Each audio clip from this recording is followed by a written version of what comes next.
ከትንሣኤ እስከ ዳግም ትንሣኤ ያሉት ሁሉም ዕለታት በቅድስት ቤተክርስቲያናችን የሚከናወነው መንፈሳዊ አገልግሎት ልክ እንደ መጀመሪያው የትንሣኤ ሥርዓት ሆኖ ይከናወናል።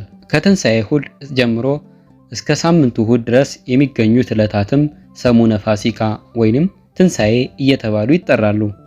የራሳቸው ምስጢራዊ ስያሜም አላቸው። የትንሣኤው ማግስት ዕለት ሰኞ ጸአተ ሲኦል ወይም ማዶት ትባላለች። ይህችውም ጌታችን በትንሣኤ ነፍሳትን ከሲኦል አውጥቶ ወደ ገነት አሻግሮ ለማስገባቱ መታሰቢያ ናት። ማክሰኞ ለሐዋርያው ቶማስ መታሰቢያ ትሆን ዘንድ ቶማስ ተብላ ትጠራለች። የትንሣኤው ዕለት እሁድ ማታ ጌታችን በዝግ ቤት ገብቶ ለሐዋርያት ሲገለጽ ቶማስ ከእነርሱ ጋር አልነበረም። በመጣ ጊዜ ሌሎቹ ሐዋርያት ትንሣኤውን ቢነግሩት ሳላይ አላምንም ብሎ ነበር። በሳምንቱ እርሱ በተገኘበት ጌታችን በድጋሜ ለሐዋርያት ተገለጸ። ስለዚህም ይህች ዕለት በሐዋርያው ቶማስ ስም ተሰይማለች። ረቡዕ ጌታችን ከሞተና ከተቀበረ ከ4 ቀን በኋላ ከመቃብር ጠርቶ ላስነሳው ለአልዓዛር መታሰቢያ ናት። በክርስቶስ ሥልጣን የአልዓዛርን ከሞት መነሳት አይተው ብዙ ሕዝብ በጌታችን ስላመኑ ዕለቲቱ ረቡዕ አልዓዛር ተብላ ትታሰባለች። ሐሙስ ይህች ዕለት ከ5 ቀን ተኩል በኋላ 5500 ዘመን ሲፈጸም ከልጅ ልጅህ ተወልጄ አድንሃለሁ ተብሎ ቃል የተገባለት የአዳም ተስፋው ተፈጽሞ ከነ ልጅ ልጆቹ ወደ ቀደመ ክብሩ ለመግባቱ መታሰቢያ ሆና የአዳም ሐሙስ ወይም አዳም ተብላ ትጠራለች።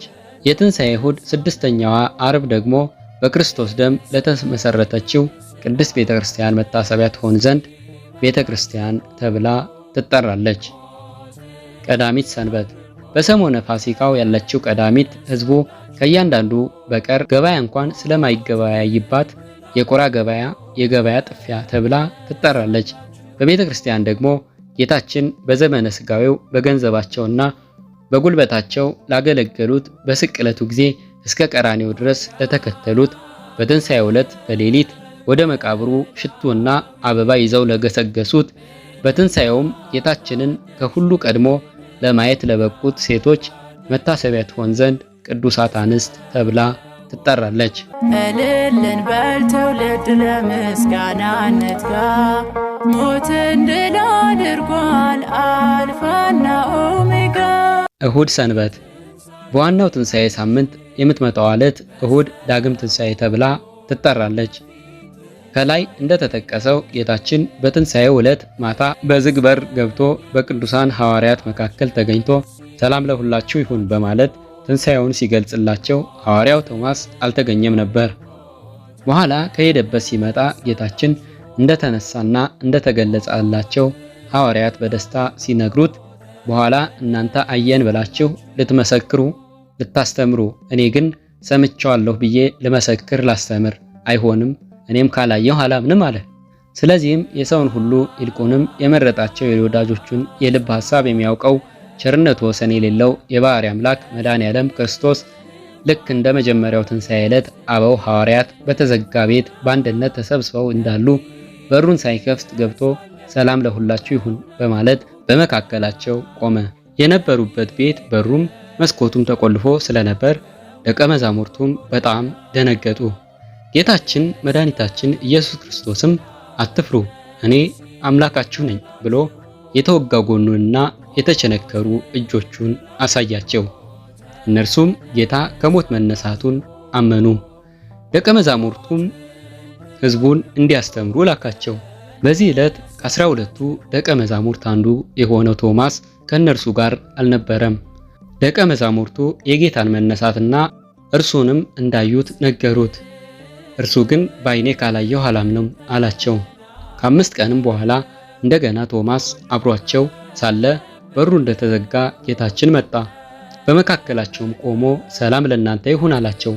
ቶማስ ትንሣኤውን እንደተጠራጠረ ስላወቀ እጅህን አምጣና የተወጋ ጎኔን እና የተቸነከሩ እጆቼን ዳስ አለው። ቶማስም በዳሰሰው ጊዜ አምላክ መሆኑን አወቀ። ይህ ዕለት ጌታችን ኢየሱስ ክርስቶስ ለሁለተኛ ጊዜ ቶማስ ባለበት ለደቀ መዛሙርቱ የተገለጠበት ዕለት በመሆኑ ዳግም ትንሣኤ ተብሎ ተሰየመ። ይኸው ተነሳ ደስ ይበለን፣ ይኸው ተነሳ ደስ ይበለን። ዳግም ትንሣኤ የተባለበት ምክንያቱም በአከባበር በስርዓት የመጀመሪያውን ትንሣኤ ስለሚመስል ነው። የትንሣኤ ዕለት የሚባለው ቃለ እግዚአብሔር ሳይለወጥ በሙሉ በዚህ ቀን ይደገማል። ከዚህም ሌላ ሁለት መጠሪያ ስሞች አሉት። እነዚህም ፈጸምነ ግብዓተ ግብር ይባላሉ። ፈጸምነ የተባለበትም የሰሙነ ትንሣኤን በዓል አክብረን ፈጸምን ማለት ነው። አግቦተ ግብር የተባለበትም ጌታችን ኢየሱስ ክርስቶስ አባት ሆይ እኔ ልሰራው የሰጠኝን ሥራ ፈጽሜ በምድር ላይ አከበርሁህ ያለውን ከቅዳሴ በኋላ ሊቃውንት በዚህ ጊዜ ስለሚዘምሩት ነው።